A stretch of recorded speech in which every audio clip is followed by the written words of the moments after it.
Hello students, this is our science class and we are doing chapter number 9, water and weather. We have done about forms of water. Water is found in three states or three forms, liquid, solid and gas. Yes. Now changes in the form of water कैसे change होता है, वो एक दूसरे में कैसे change होती है.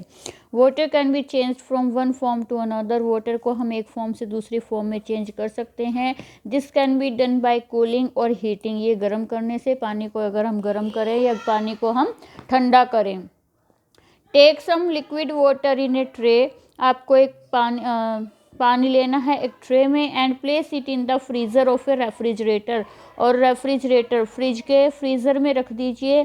आफ्टर सम टाइम, कुछ टाइम के बाद क्या होगा, we shall find that water has change into ice. वो पानी क्या बन जाता है, बर्फ़ बन जाता है. आइस बन जाता है ना, हम पानी जमाते हैं फ्रिज में, बर्फ़ बनाते हैं. When we take ice from the freezer and keep it in open. जब हम बर्फ़ निकाल लें फ्रिज से और उसको ऐसे ही रख दे, बिना फ्रिज के किचन में रख दे, it will slowly change into water. तो धीरे धीरे वो किस में चेंज हो जाएगा, वाटर में चेंज हो जाएगी. थस ऑन कूलिंग, ठंडा होने पर पानी किस में चेंज हो जाता है, आइस में चेंज हो जाता है. आइस कौन सी स्टेट हो गई, कौन सी फॉर्म है, सॉलिड. ठीक है. वाटर कौन सी है, लिक्विड. मतलब लिक्विड थी पहले और वो सॉलिड में चेंज हो गया. फिर जब हम बर्फ़ को बाहर छोड़ते हैं तो ये फिर से लिक्विड में चेंज हो जाती है. और अगर इसी सॉलिड को गर्म करते हैं तो ये वाटर में चेंज हो जाती है. ठीक है. इन कोल्ड कंट्रीज, ठंडे जो देश होते हैं, show snow on the mountain is also form because of cooling. पर्वतों पर क्या बर्फ़ गिरती रहती है, बर्फ़ जमी रहती है. Because of low temperature, come temperature की वजह से या ठंड होने की वजह से वाटर चेंजेस इनटू स्नो और आइस. जो पानी है वो बर्फ़ में बदल जाता है वहाँ पे. When the sun shine on the mountain, जब वहाँ सूरज चमकता है, snow melt to form water. उससे जो बर्फ़ होती है पहाड़ों पे गिरी हुई वो पानी बनने लग जाती है. This water flow into the river and lake. और फिर ये पानी नदियों में बहता है या झीलों में बहता है.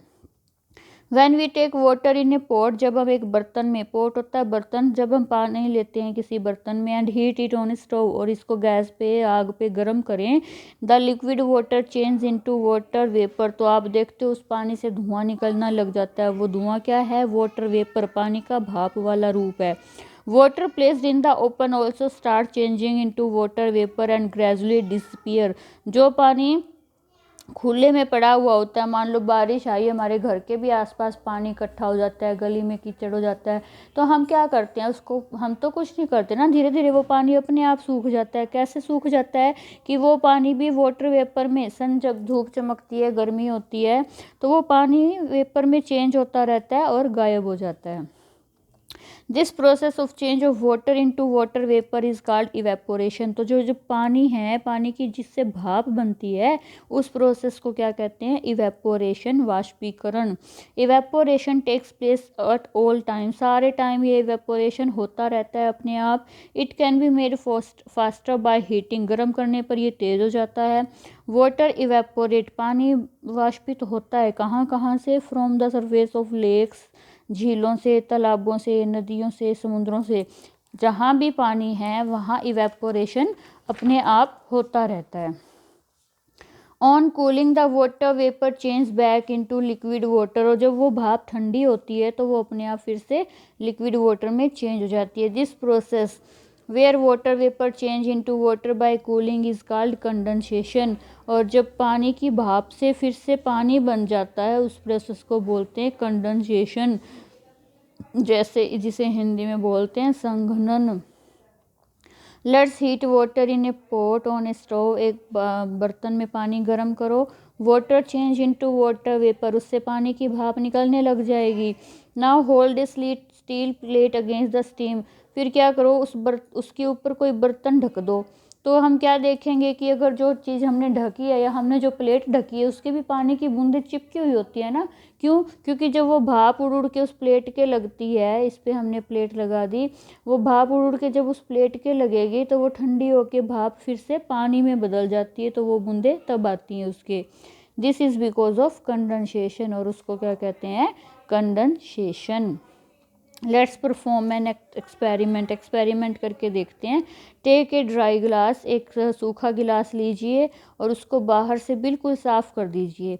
Fill it with ice cold water, ठंडा पानी डालिए। Observe the glass after some time, क्या होगा, you will see that small drops of water forming on the outer surface of glass. पानी के बाहर पानी की बूंद दिखाई देने लग जाती है ना, जब हम गर्मियों में ठंडा पानी डालते हैं गिलास में, स्टील के गिलास में, तो पानी गिलास के बाहर भी पानी की बूंदें आ जाती है। वो कहाँ से आई, अंदर के गिलास के क्या पसीना, हम कहते हैं गिलास के पसीना आ गया, गिलास के क्या पसीना आएगा, वो लिविंग थिंग थोड़ी ना जिसको पसीना आएगा, है ना। तो वो कहाँ से आता है, मान लो ये गिलास है और इसमें हमने ठंडा पानी डाल दिया, तो क्या होगा, इसके पास की जो हवा है वो ठंडी हो जाएगी। और आपको पता है हवा में पानी भी होता है भाप के रूप में। तो जब वो हवा ठंडी हो जाएगी तो जो पानी भाप के रूप में था वो पानी में चेंज हो जाएगा और वो इस गिलास के चिपक जाता है। ठीक है, तो ये पानी कहाँ से आया, हवा से आता है। When the water vapour present in air touches the cold surface of glass, जो पानी हवा में है वो जब इसको छूता है ठंडे गिलास को तो वो पानी में चेंज हो जाता है और पानी की बूंदें बन जाती हैं। ये एग्जाम्पल किसका है, कंडेंसेशन का एग्जाम्पल है। The clouds are also formed by condensation, जो बादल बनते हैं वो भी इस कंडेंसेशन प्रोसेस से बनते हैं। When water content of clouds become heavy, जब इसका पानी भारी बन जाता है, भारी हो जाता है, तो ये नीचे गिरना लग जाता है बूंदों के रूप में, जिसे हम कहते हैं कि बारिश आ गई। ठीक है, यहाँ तक का चैप्टर आपको रीड करना है।